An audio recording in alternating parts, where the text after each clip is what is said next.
Hello, dear students. Welcome to What, Why, How, the daily initiative by IAS Baba, where we take up a current topic or an editorial and we declutter it in less than 10 minutes.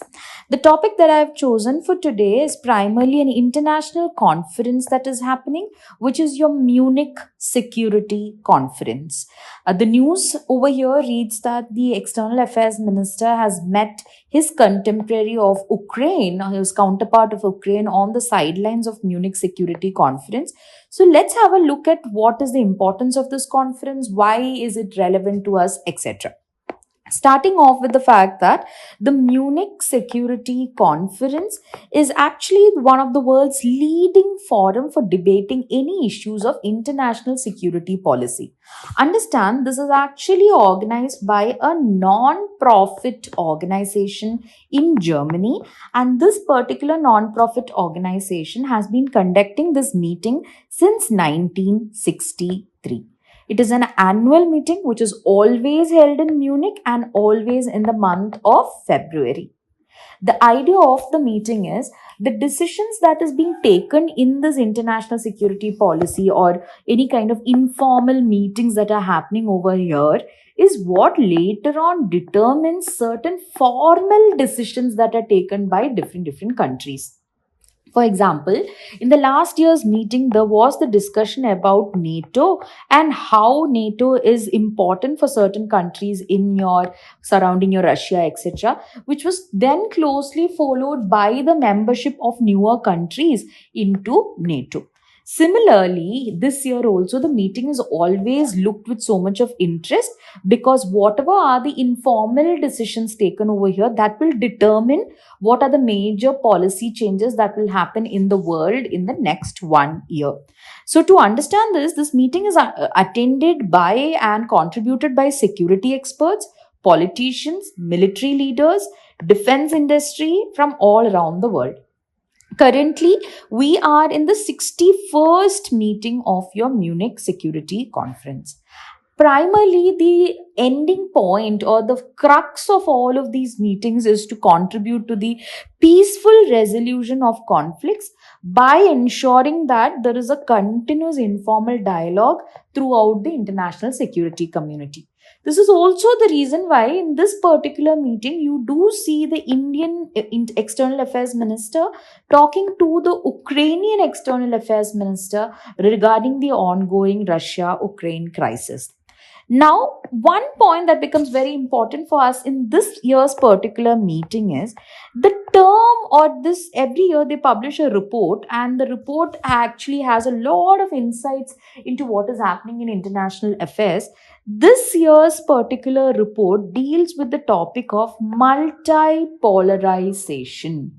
What exactly is multipolarization and what is the report talking about this? Multipolarization primarily means that you have, instead of a world where you just have one singular power center like a USA or something, or in a world where you have two power centers like USA or Russia, instead of all of that, you have different countries who happen to be the different power centers regarding different subjects. For example, when it comes to maybe manufacturing, you might have China. When it comes to climate change, you might have India. When it comes to defense sector, you might have USA. So the idea is, instead of concentrating all the power in just one country, the power and the expertise is distributed towards different countries. Now, it is generally seen, in fact, organizations like your BRICS, your G20, all of them focus on the idea of multipolarization. Why? Because whenever there is a multipolarization, they say that the entire governance, global governance, will be much more democratic. So it might be democratic, there might be given more opportunities for other countries, is what they believe. But This year's MSc report primarily says that this kind of a multipolarization might have its downsides also. There can be negative effects of greater multipolarity, primarily meaning that between each powers there will be so much of competition, and because they have the competition, it will be very difficult to cooperate on common issues like crises, international wars, diseases, climate change. These are all the common issues that are there, and it will become very difficult to cooperate if the each country turns out to be a different power. So they say that there might be negative effects like competition, and there might not be the possibility of joint approaches.